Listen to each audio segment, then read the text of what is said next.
Abdülkadir Jilani'nin ayılında bir kız var eken. Bu kız 3 gün tam başta turup, oşol учурда Криша дейбиз, Шипр дейбиz, там баш дейбиz айтор.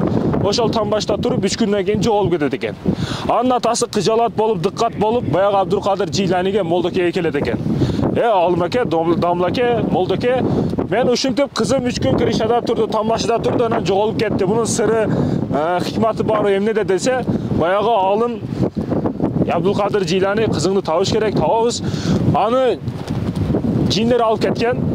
Sen барып толор десептеп, бонадыр ар жакта отур, өзүңө чийме чий, ичиге чийме чийип ичинде отур, жана ошол чиймеге дем салып ал дейт. Жана бул кызы үчүн дейт да, кызы үчүн бардыгына даяр болот, жарым жаны кызы болуп калат, албетте ата болгондон кийин. Бул дагы Abdülkadir Jilani сөзүн аткарып ошол жерге барат. Барып айтканындай чиймени чиет, демди салат, ошол ичинде отурат. Таңа чукул өтө ар кандай сыпатта, ар кандай көлөмдө ар нерселер өтүштү баштайт. Арстан сыяктуу болуп көздөргө көрүнөт, жиндер ар кандай сыпатта көрүнүп өткөндү баштайт. Анан таңга чукул падышасы өзгөчө болуп, адамдардан да падышасы бир өзгөчө көрүнөт. Падыша болгон учурда билесиздер, мында креслодо ар дайым кайгылуу отурат го. Анан басканда шан шөкөт аттардын үстүнө башкача басат элдин алдында. Ошол сыяктуу бул дагы басып келе атат, өзүнчө акырналары өзүнчө бир башкача болуп. Бул дагы унун чыккан жок. Анан ошол падышасы келип, "О адам баласы сага эмне керек?" деди. Эмне керек деген учурда бул өзүнүн дардын айтты, "Менин кызым жоголду" деди, бирок ага үн чыккан жок. Бирок сени ким жөнөттү дегенде Abdülkadir Jilani жөнөттү. Abdülkadir Jilani'нин айылынан келдим деген учурда баягы атынан түшүп, жер тизелеп, Abdülkadir Jilani жөнөттүбү сени деди.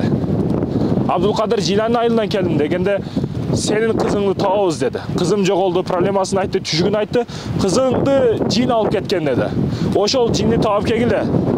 Алар жиндер бир канча мүнөткө жетпестен туруп эле баягы кызы жинди таап келишет. Кызды колуна берет да, жинди мындай аалымдын Abdülkadir Jilani'нин айылынан урдаган кызды урдап кеткен кызга карата кызды урдап кетти, бул жинге өлүм. Себеби Abdülkadir Jilani'нин айылынан урдап кетти деп баягы жинди өлтүрүшөт. Андан кызды берди. Бирок дагы кошумча эмнелерди сурады. Кошумча эмне керек сага? Алтын, күмүш, динар, дирхам, евро, доллар не керек деген учурда мага эчтеке керек эмес. Бирок эмне үчүн бир суроом бар, эмне үчүн мен сиздерге көп суранычымды айттым, өтүнүчүмдү айттым, аларды аткарбастан бирок Abdülkadir Jilani'нин айылынан келдим деген учурда сиздер мага өзгөчө мамиле кылып калдыңыздар дейт. Ошондо жиндердин падышасы айткан экен. Abdülkadir Jilani ушундай адам дейт. Ал дерезесинин, үйүнүн дерезесинин күзгүсүнөн карап отуруп, бүткүл дүйнөдөгү жиндердин эмне айып, эмне күнөө иш кылып аткандарын карап туруп, көзүнүн уусу, көзүнүн күчү менен карап турат дейт. Ал кылмыш кылган, күнөө кылган жиндер дейт. Анын көз карашынан качканы тешик таппай калат дейт. Ошончолук күчтүү адам дейт ал. Урматтуу мусулман бир тууган, биз периштеден да бийик болушубуз мүмкүн. Периштеден да бийик даражага жетиш үчүн периштедей амалдарды кылышыбыз керек, жакшы амалдарды кылышыбыз керек, жакшы иштерди кылышыбыз керек, урматтуу мусулман бир тууган. Албетте салих амалдар бийик даражаларга жетет. Биздин эркибиз өз колубузга берилген. Жакшы адам болуш да, жаман адам болуш да. Менимче эрки колдо болуш бул жакшы. Периштелерде эрк жок, алар ар дайым жакшы иш менен болот. Ошондой экен, урматтуу мекендештер, мусулман бир туугандарым, амал кылайлы, жакшылык кылган аракет кылайлы. Бул чөйрөдө азыр аурада ошол жиндер тууралуу окуяны айтып бердим. Жиндер тууралуу окуя Abdülkadir Jilani тууралуу. Assalamu alaikum wa rahmatullahi wa barakatuh.